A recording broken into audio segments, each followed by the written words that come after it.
Dr. Tim, and I didn't catch what you were reading from. That is from the book Constellations. Consolation. Okay. There's no T in that word. Consolations by David White, W-H-Y-T-E, and that's a particular little essay on the word genius. All right. Okay, I got it. I pulled it up. All right. Thank you so you. much. You have a good wonderful weekend. show. You too. Thanks. All right. So welcome, everybody, to the second hour of Mind Shifters Radio. And today is Friday, October the 20th, 2023. Call-in number is 563-999-3581, and press 1, and that puts you in the queue to talk to us. And we'd love to hear your comments and questions because that makes this your show. And I'm going to say welcome, Michael. Thank you, dear heart, and welcome, everybody.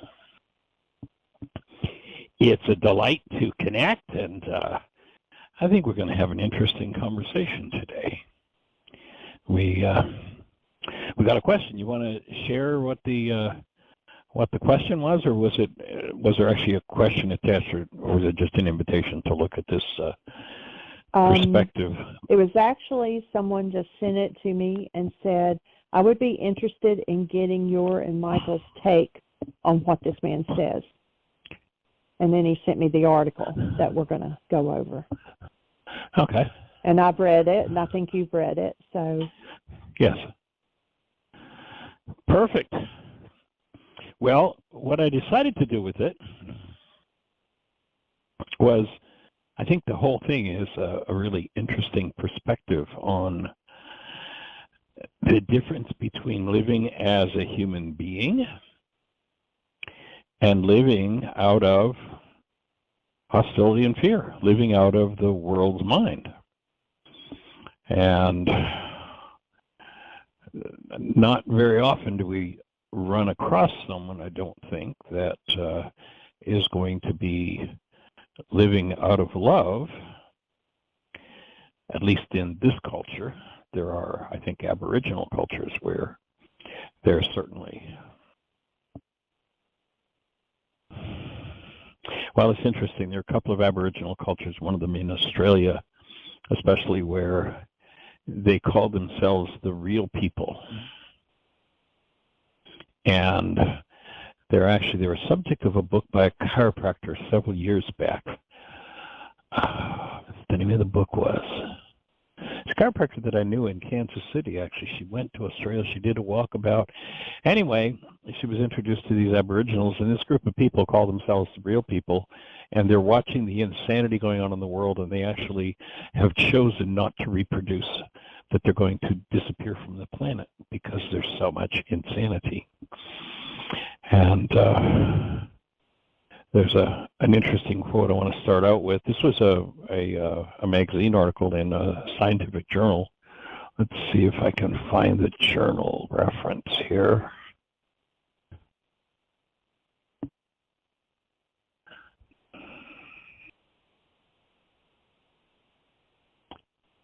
Let me see if I can find the journal reference. Just give me 1 second here. I was in the middle. We just got this this morning, so the wrong button and deleted the article from my my webpage. So let me see if I go back to Jeannie's link.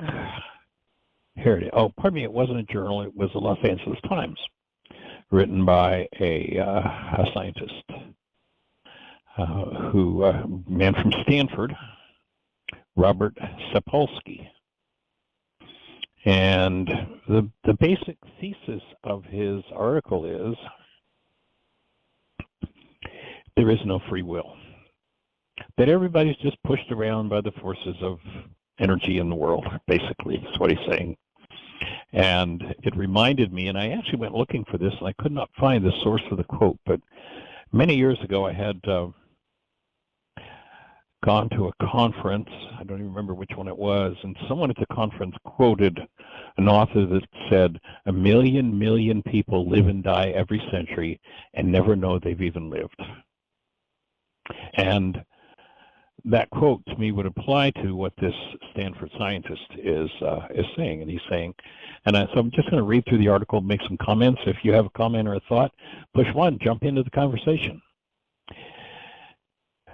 So, after decades of study, this scientist concludes we have no free will. After studying humans and the primates for 40 years, of course, there's one of the first errors that he makes. Other primates, like we're just primates. And of course, if you think that, then this is really going to make a lot of sense. But my question there would be, really, or primates? Okay. Stanford neurobiologist Robert Sapolsky has concluded that many factors beyond our control influence our choices and behaviors, leaving free will to be negligible in any context. And you remember that many times we try to figure it out, and remember in our codependence workshop, the number one pseudo solution of the non-being mind is if I could just figure this out. Excuse me, I'm making a note here. So that's why we offer that as the pseudo solution, because when you look at all the factors, and this man is speaking about and honoring those factors because they're real, if you try to figure out the factor of what happened 20 generations ago to your spouse that led that spouse to, if you could see all the dynamics down through the generations and what happened to you 4 generations ago and in utero, boom, boom, boom, that attracted you, and, he's all these influence, you're never going to figure it out. However, you can rise above the influences and actually bring choice into the picture if you do your work, and that's the objective of this work.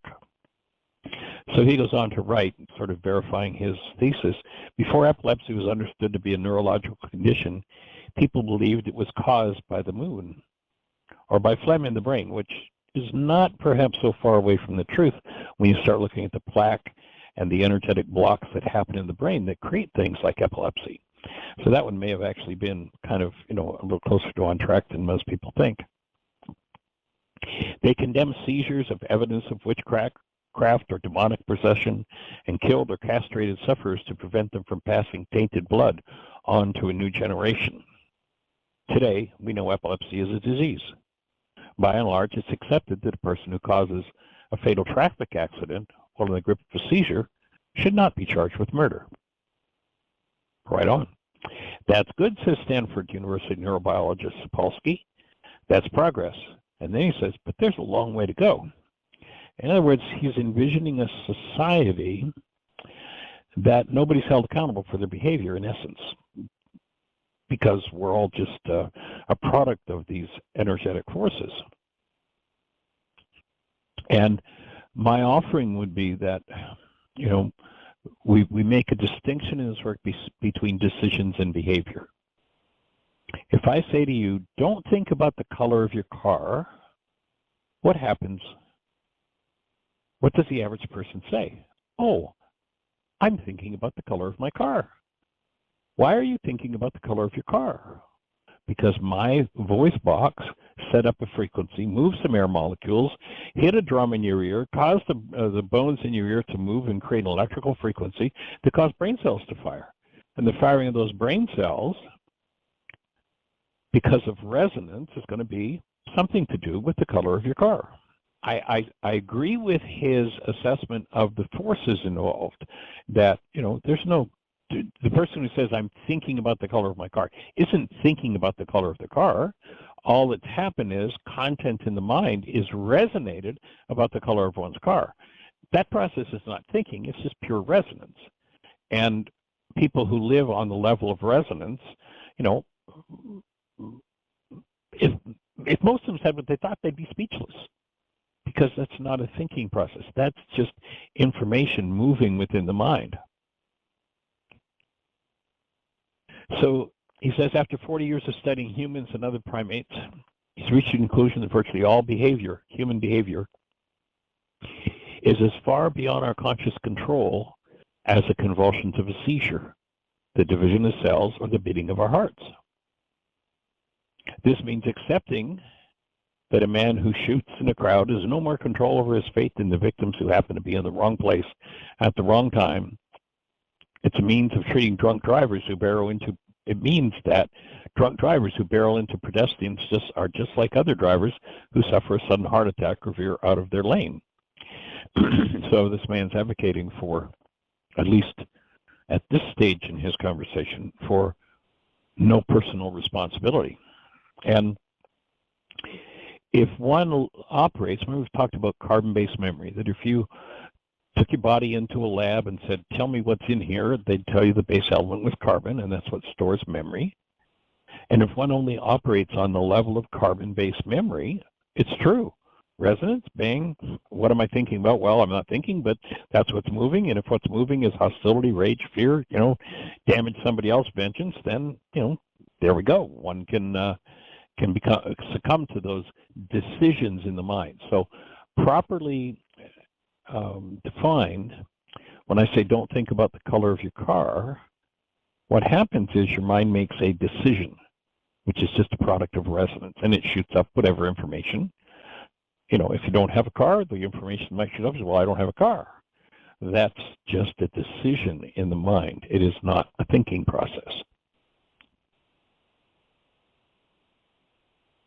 So he says the world is really screwed up and made much, much more unfair by the fact that we reward people and punish people for things they have no control over.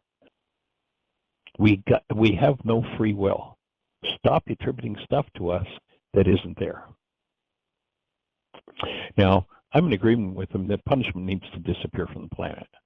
It's time for us to be done with that. All that does is perpetuate decisions based in violence. And if you look at the culture, you look at how far we are away from functioning as human beings, and that game of resonance, until people forgive this idea of punishment, self and others, then they'll do that with their language, with their thoughts, with their words, their actions. He says, we have no free will. Stop attributing stuff to us that's not there. There's a, and I don't know much about him, but I went and looked up the quote because I'd heard it many years ago. And the author, again, I don't know much about him, is Henry Thomas Buckle. And he says, society prepares the crime. The criminal commits it. In other words, societal forces. The games of hostility and fear set up the stage. Keep a kid in poverty, chances are he's going to try to find a way out of it. If he's not brought up as a human being connected to love, then probably the way he or she is going to try to get out of it is through some form of hostility or fear. So there are certainly powerful societal forces involved.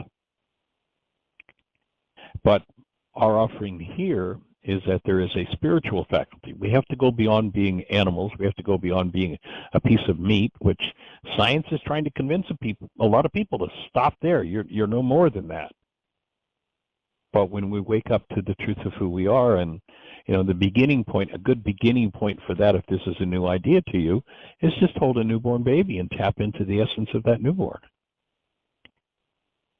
And what you're tapping into, and almost universally, this is a question Jeannie and I have asked of tens of thousands of people all over the globe as we've traveled and done the forgiveness work. Describe the essence of the newborn, and virtually everybody's answer is a word that represents some variation on the theme of love. And our offering is that if we identify with the societal and family forces that form what we call our personality. The Greeks acknowledge this persona. Personality means a mask. It's a false self that we put on over who we are. And one who lives out of that false self, Buckle's statement and the thesis of this man's article, Society Prepares the Crime, the criminal commits it, is, I would pretty much agree with it. But when we start waking up to who we are, what we find is there's another faculty, and that's a faculty called choice, with which we can go into our own minds and remove those energetic forces implanted by the culture, especially the ones that have been emotionally charged. And of course, removing those things is called forgiveness, and get to the point where we wake up to who we are. So this author, Sapolsky, received a MacArthur Genius Grant, and he says, he's pretty aware that it's a way out there position. Most neuroscientists believe humans have at least some degree of free will, the article goes on to say. So do most philosophers and the vast majority of the general population. Free will is essentially how we see ourselves, fueling the satisfaction of achievement or the shame of failing to do the right thing. Saying that people have no free will is a great way to start an argument, he says. This is partly why Sapolsky, who describes himself as majorly adverse to interpersonal conflict, I guess he would call that a result of the societal forces for himself, put off writing his new book, and the title of the book is Determined, A Science of Life Without Free Will. He's 66. They say he's got a mild demeanor and a big beard. It looks like Jerry Garcia. For more than 3 decades, he escaped the politics of academia to study baboons in rural Kenya for a few months every year. Interesting to think that, how many people have gone to study baboons in Kenya for 3 decades? Probably pretty rare.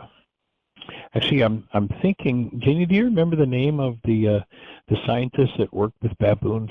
We used to talk about this a fair bit, and this, I think it might have been the same guy. I think his name was Sapolsky.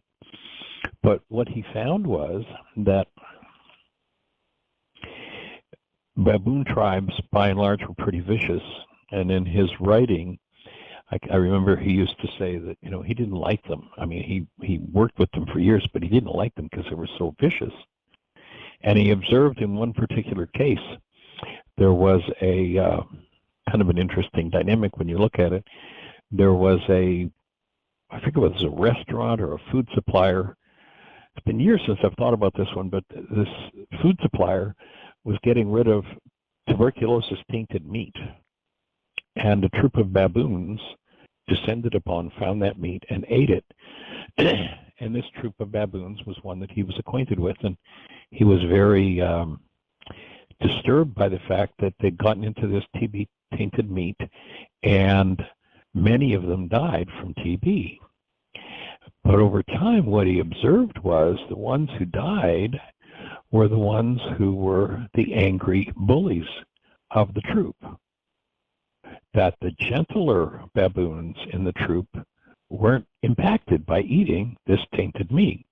To me, that's a whole statement in itself that verifies everything we've been talking about with hostility or fear is what kills us.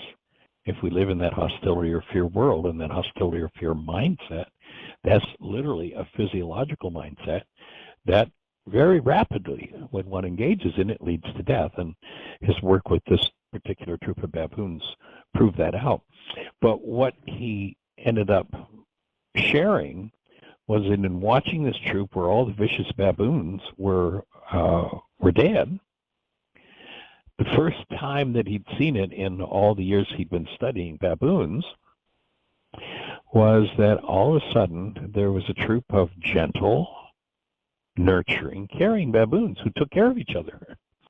And he observed that when one of the, a baboon from another tribe, another troop, I guess he calls them troops, showed up and was in that bully, vicious mode, the baboons in this troop would square them off, stop the behavior, and teach them, we don't do that here.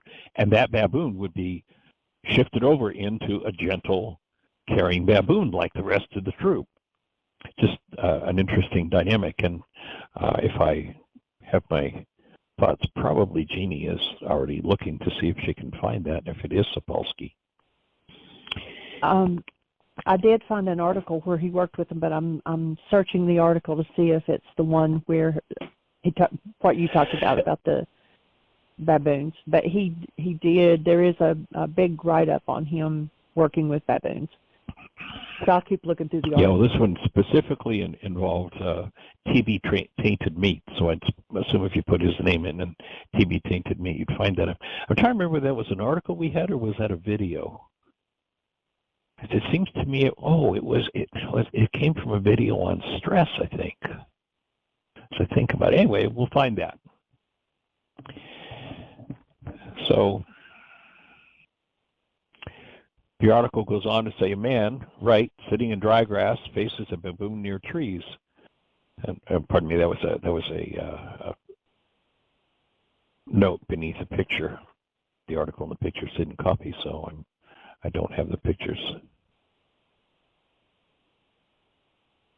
So this goes back to 1980s.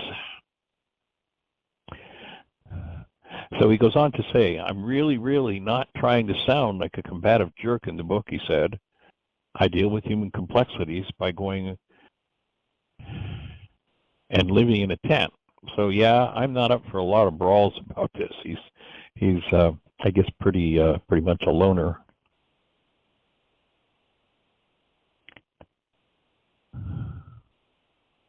Analyzing human behavior through the lens of any single discipline leaves room for the possibility that people choose their actions, he says.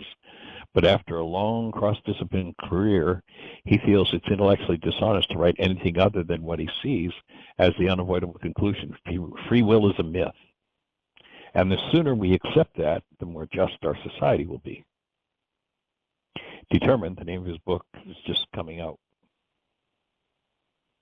Or this article was written about his book that was written in 2017. Actually, it looks like it became a bestseller.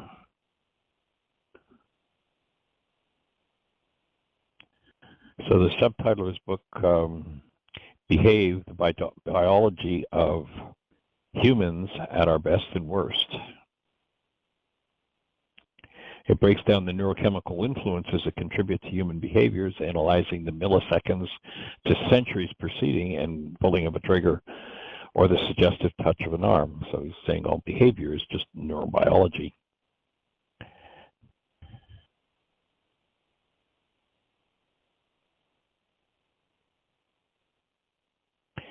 If it's impossible for any single neuron or any single brain to act without influence from factors beyond its control, he argues, there can be no logical room for free will.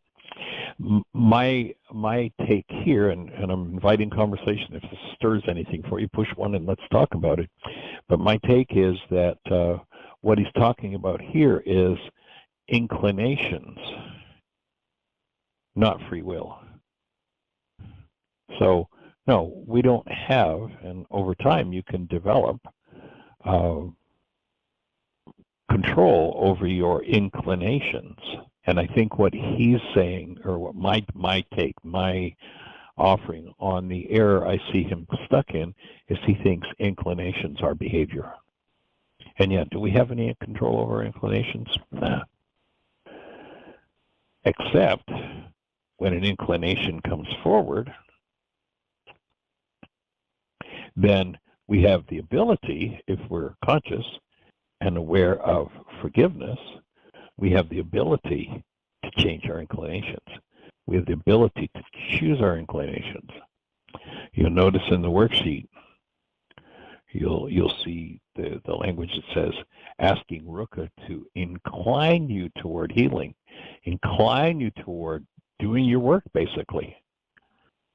Because most people aren't inclined toward that. And there's where free will comes in, is that we can change the inclinations. We can change what's going on within our structures. We know we make worse decisions when hungry, stressed, or scared. We know our physical makeup is influenced by genes inherited from distant ancestors and by our mother's health during her pregnancy.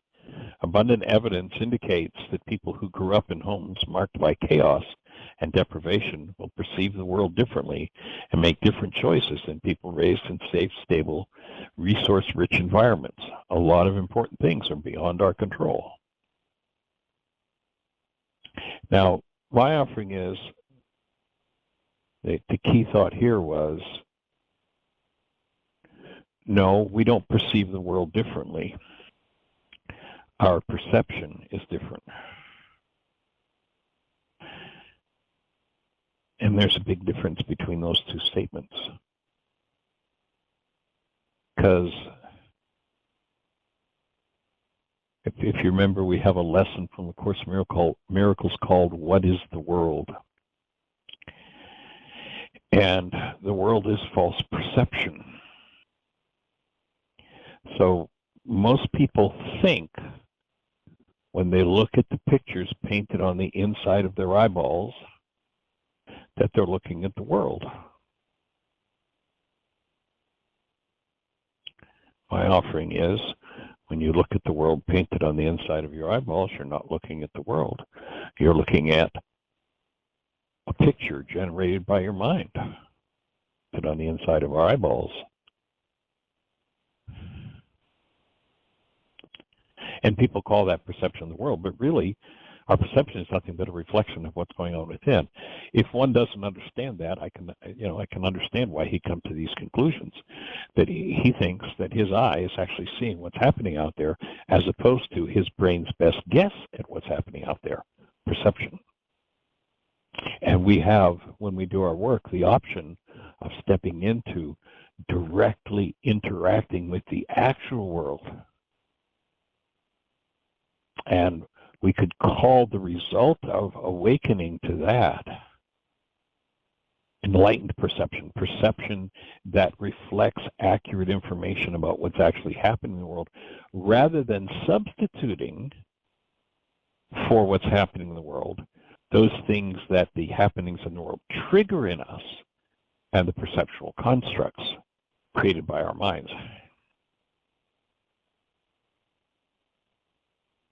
Is that making sense for everybody?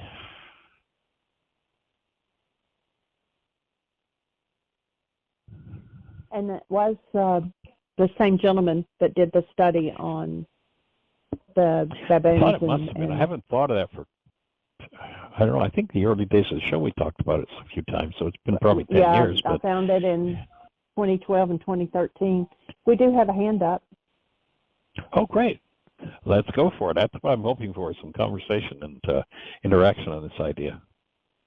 Okay. I don't recognize this number, but it's area code 619. You're on the air. Who do we have? Dr. Ryce, it's Pete DiNucci calling. Oh, well, hey there, young man. Good to hear your voice. How are you? Good. I haven't seen you in a while. I read your book about 5 times, and our first intensive workshop. Recently, or you're talking about years ago? Years ago. I'm actually looking for it right now. But I think it was 97 we did the workshop. Right. But I find your conversation incredibly interesting, and I always offer up that what we see is the world we project. So since I've met you, I just wanted to throw something out here and get your thoughts on it. I wrote a book called The Just and Safe Culture 10 years ago, and I teach it in high reliability industries, healthcare, aviation, law enforcement. And it's really investigation when something has bad, and this happens that it's bad, but it's going to get back to the book comments that we were just talking about, the other person's book. It ends up with individual accountability and system accountability. When you look at the two, what did the person know? What procedures did they have? What environment were they in? Why did they make those choices? And the final question is, did the employee knowingly introduce unjustifiable risk into the system? It's either yes or no. And then it's either a reckless behavior is yes, and no is unsafe behavior. They just accidentally made a bad choice because of whatever. Or they actually knowingly did it, they sabotage, et cetera. That's really rare. But regardless, you go into system accountability, and then we look at the system. Do we need to redesign? Do we have to change the training? Do we have to review the management structure? So we look at everything together. Right. So makes sense. I guess I kind of disagree with that. We have no free will, because at some level you do. In my opinion, that's what I'm throwing out Absolutely. there. Anyway, your thoughts, Doctor? I'm with you 100%. And if you're looking, actually my book's out of print. You can catch it on eBay, or there are used copies all the time on eBay and on Amazon, or you can go to our website and you can download it free in any one of, I don't know, a dozen or so languages. But I delightedly, if you want to drop me a note, I'd delightedly send you a copy of the book.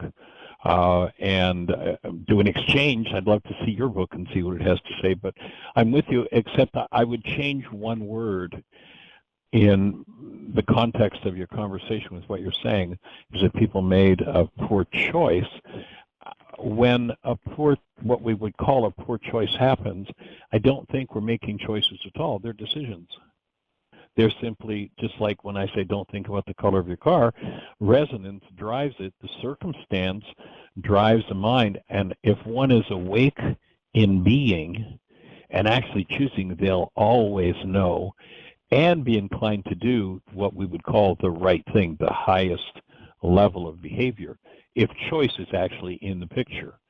But most people, as that opening quote that I shared, 100 million people live and die every century and never know they've lived. They've never activated choice, never awakened on that level where the spiritual being has choice.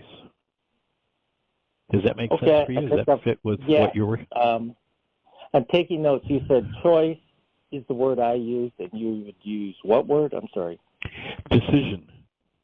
So when I say don't think about the color of your car, I set up a frequency with my voice that resonates content in your mind that has to do with the color of your car. That's a pure resonance function. Okay.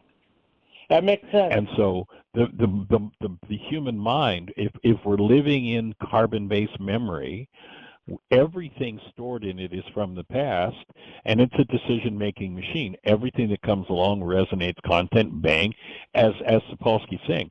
It resonates content, and bang, there's an answer. There's a decision, but that's anything but choice. And this body-mind unit left to its own resources is nothing but a decision-making machine. Right. When we actually awaken as human beings, that's when we can choose the inclination. That's when we can change the content of the mind. That's when we actually become fully human and begin to live as actual human beings. And then the mind serves up a decision, and I have choice. At the moment where choice can be applied is I can look at that decision as a being and go, that decision's garbage. I'm not doing that. And I can remove the root influences of it and put in a new frequency, a new energy, an actual choice. That's how I've come to understand it and would distinguish the two. That makes sense. That takes it a little bit deeper. But I resonate with it. And so in the situations that you're talking about with high risk and such, to me, that the place to plug in would be the training to plug in awareness of who one is, and as a human being, as love, with actual choices, and then the tool of being able to remove the undue influences. That, to me, would be the key part of the training, would be to remove or forgive the undue influences from, generational patterns and cultural patterns and family patterns and old, functioning out of old hurts and old wounds.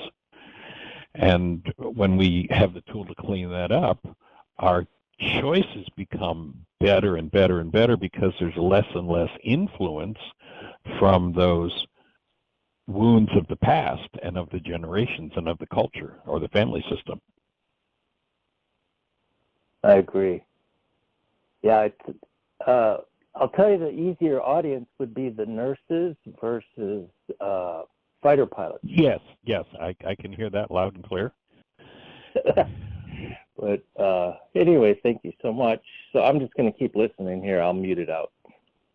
Delighted. Thanks for your input. I appreciate it. Good to talk to you, Peter. Good to hear your voice.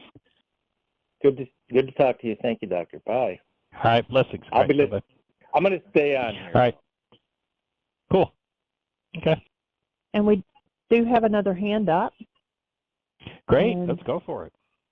This is Dan, area code 757. You're on the air. Hey, guys.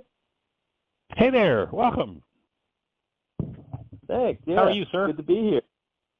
Good to hear you. I'm doing well. Good to hear y'all as well. And I have a lot of thoughts, excitement on this topic, but then I realized that it's I don't know exactly how to put it in words, but I think it seems to me like the freedom, the free will is the sort of like core essence. I would link it to love, our being, and that's kind of like what's left when we cancel out the stuff that seems to be pushing us around automatically. You know what I mean? Right. So it's just, I don't know. If we go back to Yeshua 2,000 years ago, where he introduces, or in the ancient scriptures where they introduce the thought, he said, take care of the heart, for out of it are the issues in life. We could reword that in the context of this conversation, say, would be learn how to open your own unconscious mind so that the inclinations and the influences there that take you into issues in your life that create dramas and traumas in your life, if you take care of what's going on inside of you, then you can eradicate the situations of drama and trauma and live a totally, completely different life.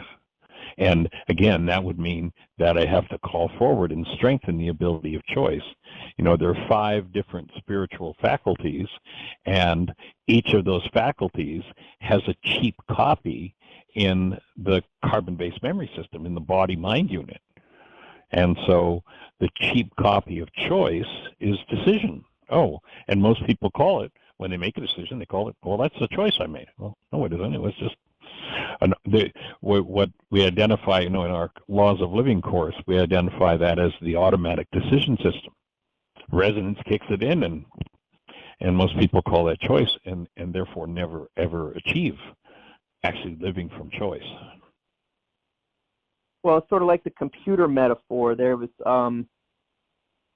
something in the book that, anyway, to me it's kind of like at a certain point we committed to take various shortcuts. You know what I mean? This equals this, or this resonates that, or this means this, or the such and such, it reminds me of this. And those are all shortcuts, and we go on autopilot and forget that we even made the choice in the first place. Exactly. And so it's getting back to owning those choices that we did make initially, but I can make a choice that anyone who asks me a question is hostile. I can make that shortcut and with distorted data or whatever the case is, and then I'll be triggered every time somebody asks me about anything. And I'll forget that I made that choice initially, and the healing is to get back to the freedom of I did buy into this. I did make this choice at one point to this.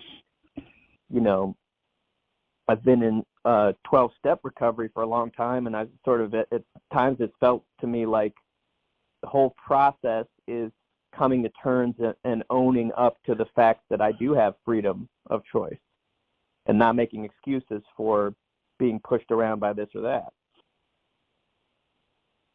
Yeah, and my take would be that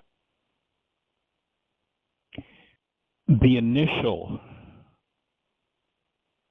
errant perception is probably a reflection of generational patterns. So, again, in the ancient scriptures, there's so much wisdom there. One of the things they talk about is, look to the lives of the fathers, for ours are but a shadow of theirs upon the earth. Of course, it's not just fathers, but fathers and mothers, because the decisions of our generations tend to run us. You look at that whole story about the Jews being lost in the desert for 40 years. Were they really lost in a hot, sandy place, a 35-square-mile area for 40 years? Or were they talking about being lost in the unconscious mind, in the decision-making process of the cultural and generational influences? And then the alternative to that, when one, and if you look at the way one gets out of the desert in that story, in that metaphor, what does it say? It says the old generation has to die off. Not everybody in old physical bodies, but the root of the word generation is cause. The causes in the mind have to be removed. And then one gets to go to the promised land, where there's choice, where you get to choose what happens in your world, where you get to be a conscious creator. To me, that's what they're addressing in that whole, from there, that whole scriptural journey. And one of the key things that one has to do in order to be able to go inside of oneself and start to change those inclinations is to get out of their devout religious belief that somebody else is to blame for what's going on inside of them. That Right. One world universal religion of blame. Whenever somebody walks away from a conversation or from a conflict, and their conversation in their head or to everybody else is about how they did it to them, they're very religious, devout people committed to blame. And when one walks away from a conflicting situation or a disturbed situation and is having a conversation about themselves, they're moving toward the promised land. They're moving toward consciously being able to interact in the world and to interact with their own minds. So to me, that's the whole scriptural journey they're offering, and the wisdom that's there, if we've got the eyes to see and the ears to hear, is monumental. So part of my belief about healing is that if I really want to be free, I have to trace back the content in my mind to all of the different times where I went on autopilot, or I made a choice to throw this switch and say, I'm not dealing with this, it's somebody else's fault, and it's going to be an automatic knee-jerk thing. I really believe that we make choices to go on autopilot, and I've got to trace back where that comes from in order to own the choice again. Right. And then to be free. And when I'm tracing it back, what's really happening is I didn't make a choice to do that. That was just an emotionally impacted energetic dynamic of the generations that took away my choice, or that I surrendered my choice to and actually just played out that decision. And most people literally substitute the constructs of their mind, perception, for the actuality of what's happening in the world at any given moment. And so tend to live out the family patterns. When one chooses to give that up and faces the decisions that they've made, cleans them out, then all of a sudden they make room for, one of the things that the forgiveness process talks about in the Course in Miracles is, to leave a clean and open space within the mind. And at that point, we get to live in contact with the actual world as it's created, rather than substituting this reality in my mind. So reality versus actuality. Reality, 6 people were at an accident and they all ended up in court, and you listen to their testimony and it's hard to tell any 2 of them were at the same accident.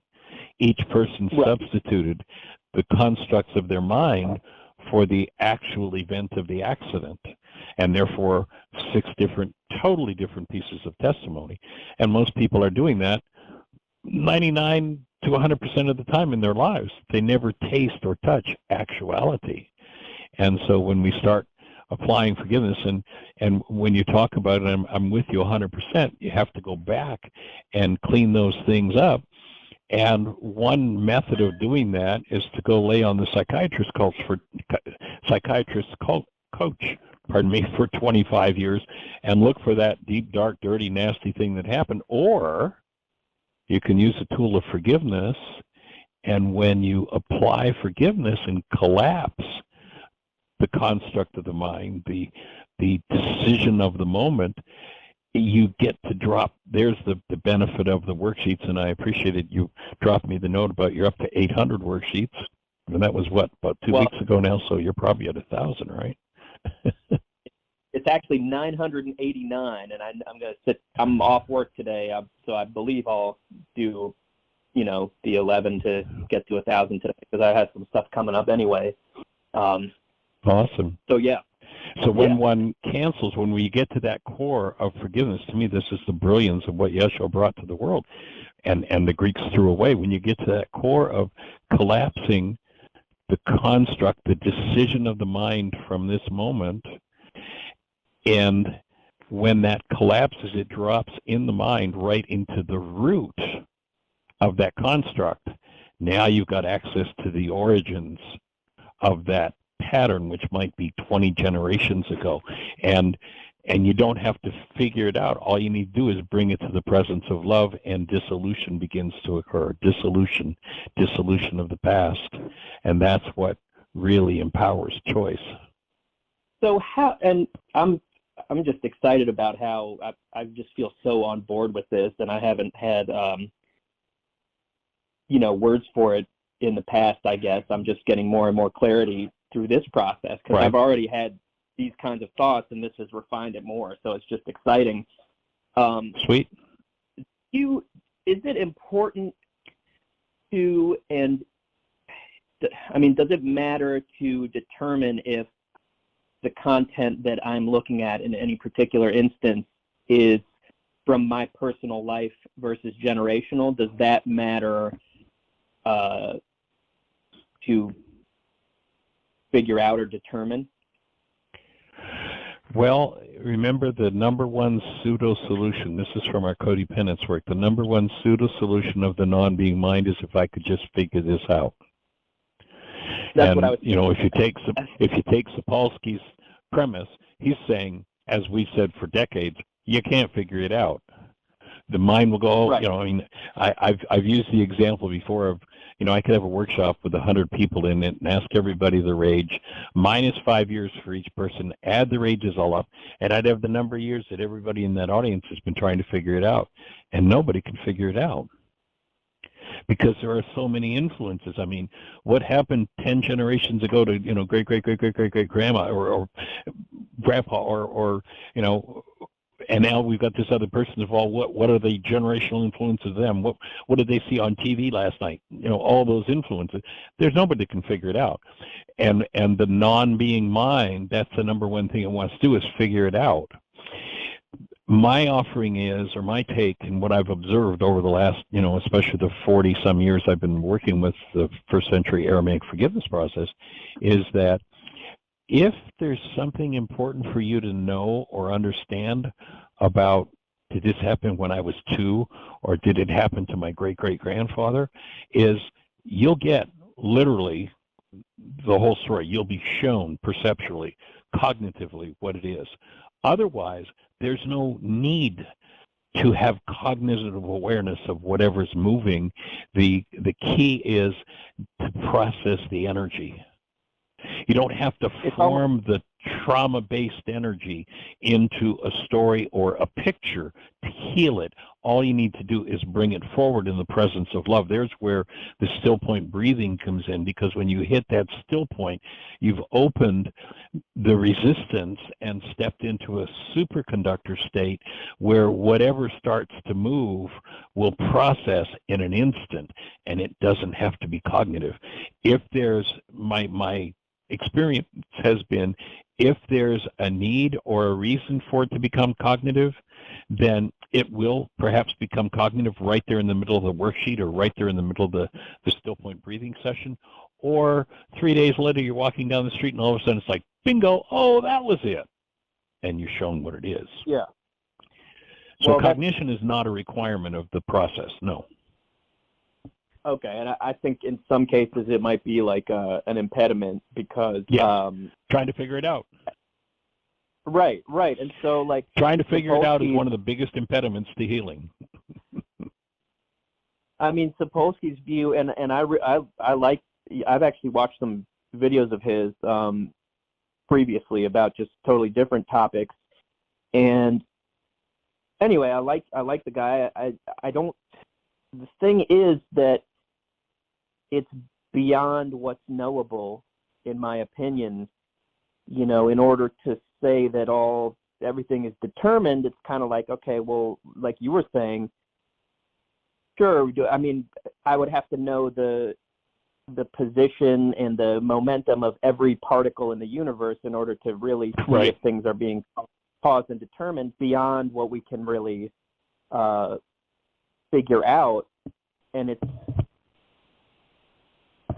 but it's not beyond what we can process through forgiveness. That to me is the key. Whatever it is. And that's why there is no need to figure it out. But when one recognizes that the perceptual construct of the mind that's running a person at this moment is driven by a goal, and then in Aramaic the word forgive, shabag, means to cancel that goal collapses the end result of all of those influences. And then in willingness, if you go back to the definition in Aramaic of what the Greeks called the Holy Spirit, and there's nothing there about a disembodied spirit being, but it's ruka de kudsha, it defined in Aramaic is it's a feminine elemental force in us that undoes the effects of our errors and teaches us the truth.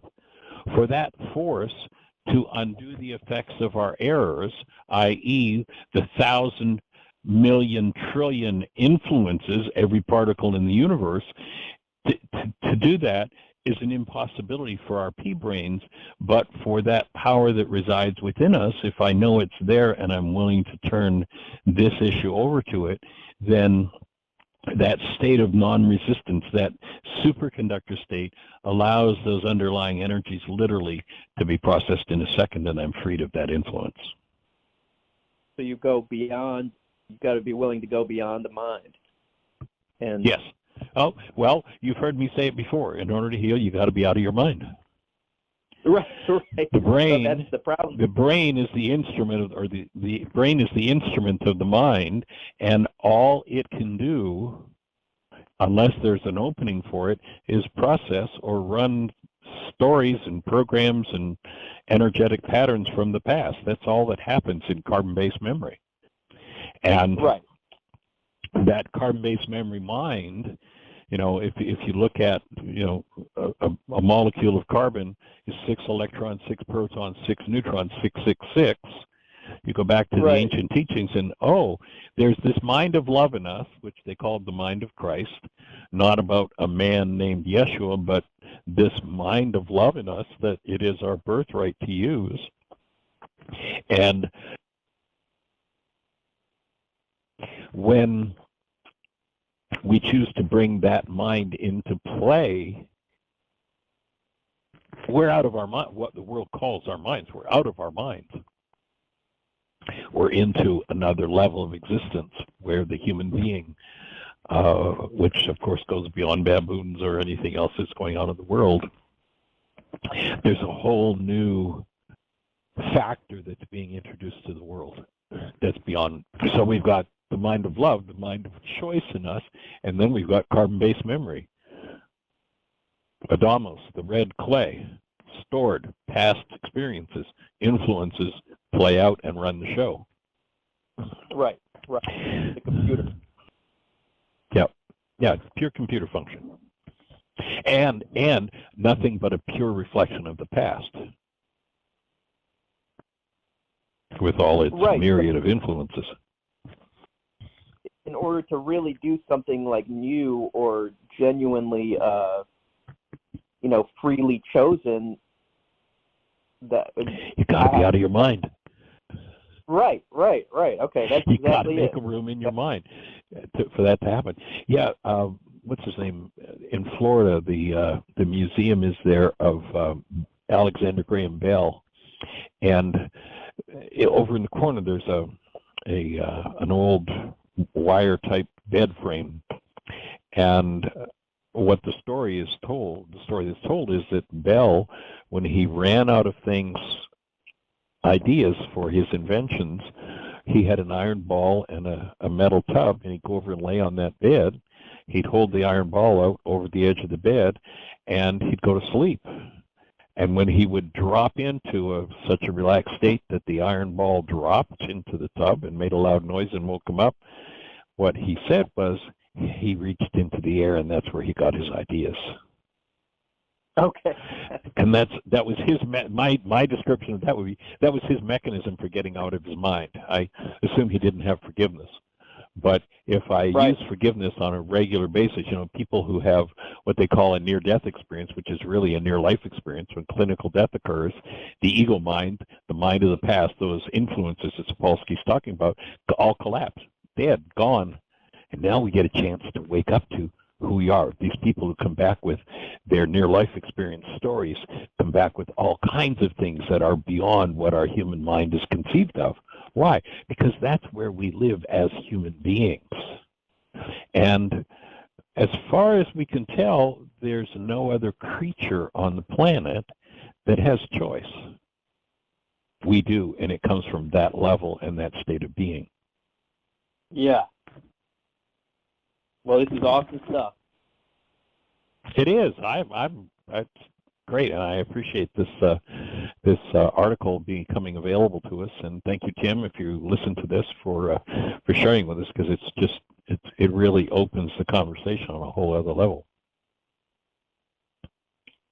But to end the habit of substituting carbon-based memories, constructs, projections, to end that habit and live in a state of being takes a significant amount of work to get out of the desert, to get out of the unconscious.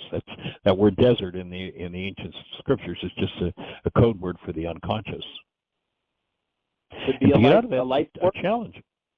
It's a lifetime of work, exactly. It's like there are 1,000 voices and 1,000 unresolved traumas always clawing and climbing to get to the surface, to get our attention. Mm-hmm. Mm-hmm.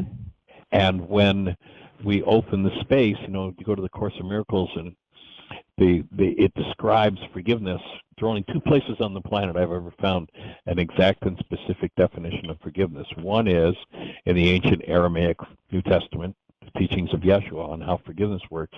The other is in the Course in Miracles, and here's what the Course says, which kind of sums up our conversation. It says, let go all the things you think you want. That is your goals, your trifling treasures put away, it says, and leave a clean and open space within your mind for choice to come. The word the Course uses there is Christ, but leave a clean and open space within your mind for the true state of being that is you coming into this world. You go back to the creation story, and again, they talk about Moses, while Moses was a little senile, he didn't really know what he was talking about, because he tells the creation story and then he tells it again. Well, if you read it, it talks about the creation of man, and it says, in the image and likeness of love, he created them, male and female, he created them, and humans are created. There's no mention of a body. There's no mention of Adam, Adamos, the red clay. And then he starts all over again. He tells the story again, and he says, there was no man. Here's Moses. There is no man to till the soil. What are they saying? There's no carbon-based memory. There's no physiological component yet. There's the human being. Evolution gives us a form. Adam, Adamos, the red clay.